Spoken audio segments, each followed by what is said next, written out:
자, 2026년이면 AI 시대가 본격적으로 열릴 텐데 그때 살아남으려면, 아니 주도하려면 과연 어떤 기술이 필요할까요? 오늘 바로 그 얘기를 좀 해보려고 해요. 여러분이 꼭 알아야 할 필수 AI 스킬들, 기초부터 고급까지 쫙 정리해 드릴게요. 근데 본격적으로 시작하기 전에 제가 진짜 흥미로운 질문 하나 던져볼게요. 세상을 완전히 뒤바꿀 만한 정말 엄청난 AI 트렌드가 하나 있거든요. 근데 이상하게 아무도 이 얘기를 제대로 안 해요. 그게 뭘지 잠시 후에 공개할 건데 기대하셔도 좋습니다. 아마 깜짝 놀라실 거예요. 자, 이게 바로 오늘 우리가 함께 올라갈 스킬 사다리입니다. 일종의 로드맵이죠.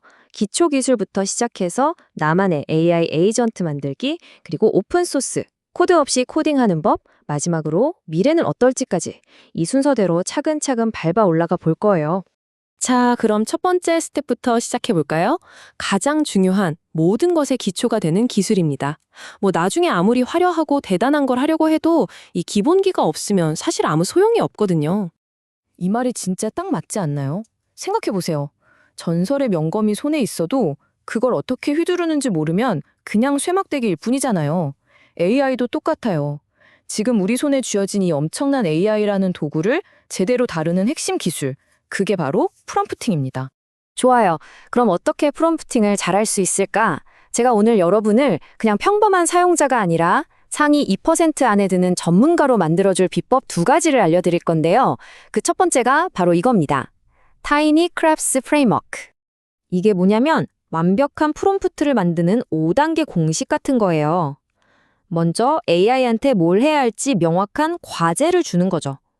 그리고 이게 왜 필요한지 맥락, 컨텍스트를 설명해주고 참고할 만한 자료, 레퍼런스도 던져주는 거예요. 그 다음에 결과가 나오면 이걸 평가, 이밸류에이트하고 마음에 안 들면 다시 고쳐서 반복, 이터레이트 하는 거죠. 이 5단계만 기억하고 써도 여러분이 AI한테서 받는 답변의 퀄리티가 진짜 확 달라질 거예요. 근데 만약에 이걸로도 좀 부족하다, 나는 훨씬 더 복잡하고 정교한 결과물이 필요하다 할 때가 있겠죠? 그럴 때 쓰는 고급 기술이 또 있습니다. 바로 레먼세이브즈라는 프레임워크인데요. 이건 여러 단계를 거쳐서 생각해야 하는 좀 더 깊이 있는 작업에 아주 효과적입니다. 이렇게 프롬프팅 기술을 제대로 익히고 나면 그때부터는 이런 다양한 AI 도구들을 정말 내 손발처럼 쓸 수 있게 되는 거예요. 이건 참고로 제가 실제로 매일 쓰는 도구들인데요. 보세요. 그냥 간단한 질문은 챗 GPT 같은 걸로 하고 깊이 있는 리서치가 필요할 땐 퍼플렉시티를 써요. 또 새로운 걸 빨리 배워야 할 땐 학습용 AI를 쓰고 간단한 슬라이드나 앱을 만들 땐 또 그에 맞는 도구를 쓰는 거죠. 이렇게 목적에 맞게 최고의 도구들을 조합해서 쓰는 겁니다. 자, 기본기는 이제 어느 정도 다졌습니다. 그럼 스킬 사다리 그 다음 칸으로 올라가 볼까요? 이제부턴 단순히 AI랑 대화하는 걸 넘어서 AI가 나를 위해 스스로 일을 처리하게 만드는 단계입니다. 바로 나만의 AI 에이전트를 만드는 거죠. AI 에이전트, 이게 대체 뭘까요? 아주 간단하게 말하면요. 저를 대신해서 목표를 세우고 복잡한 일을 알아서 다 처리해주는 똑똑한 소프트웨어라고 보시면 돼요. 그냥 질문에 답만 하는 챗봇이랑은 차원이 다르죠. 스스로 생각하고 행동하는 말 그대로 나만의 디지털 비서가 생기는 겁니다. 이게 얼마나 강력한지, 실제 비즈니스에서 어떻게 쓰이는지 보면 감이 확 오실 거예요. 예를 들어 이런 거죠. 어떤 고객이 우리 서비스 구독을 취소하려고 해요. 그럼 AI 에이전트가 그 고객 데이터를 싹 분석해서 이 고객은 이런 걸 좋아하니까 이런 맞춤형 할인 혜택을 주면 다시 돌아올 거야 라고 판단해서 자동으로 이메일을 보내는 거예요. 대박이죠? 아니면 회사 데이터베이스에 바로 접속해서 투자자 보고서를 매주 자동으로 뚝딱 만들어내거나 규제가 엄청 까다로운 금융이나 헬스케어 분야에 딱 맞는 솔루션을 만들 수도 있어요. 지금 기업들에서 이런 걸 만들 수 있는 사람을 찾으려고 난립니다. 자, 드디어 제가 처음에 던졌던 질문 기억나시죠? 세상을 바꿀 엄청난 트렌드인데 아무도 얘기 안 하는 거. 바로 그 정체를 공개할 시간입니다. 정답은 바로 오픈소스 AI의 조용한 혁명입니다. 그리고 이 혁명을 이끄는 주인공이 누군지 들으시면 아마 정말 깜짝 놀라실 거예요. 이 둘의 차이는 아주 명확해요.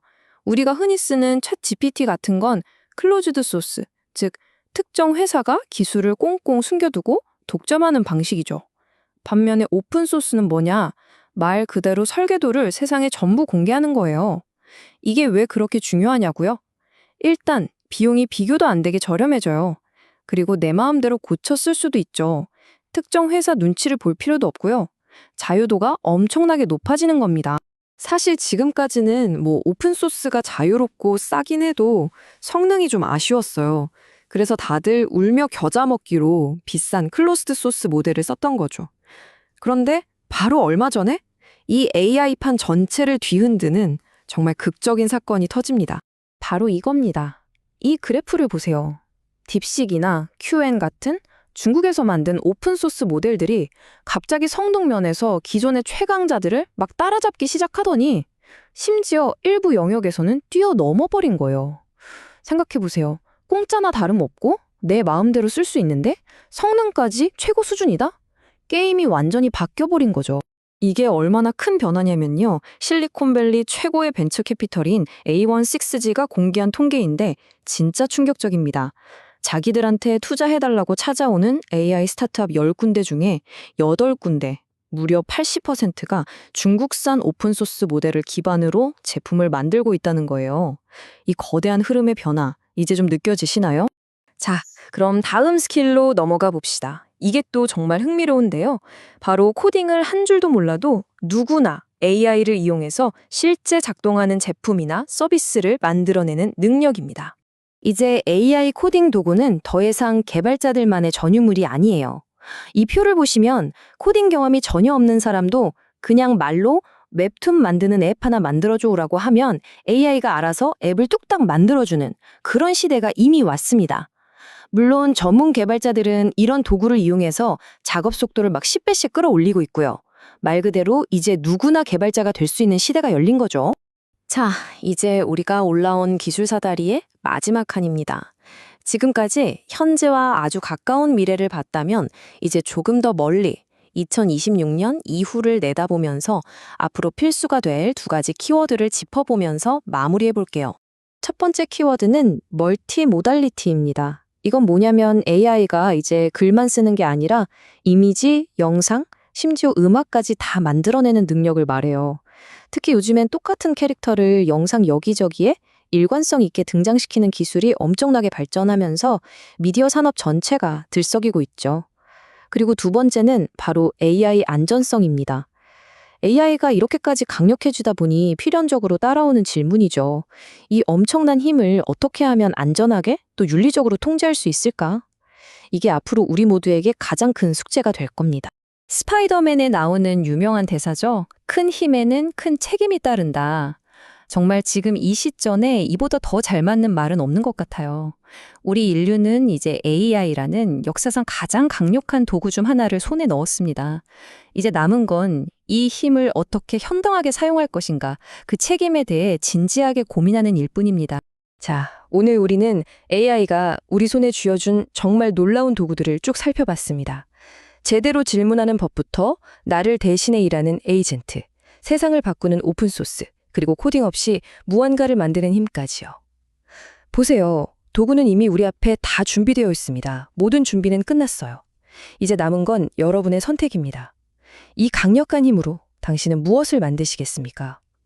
미래는 바로 여러분의 손에 달려 있습니다.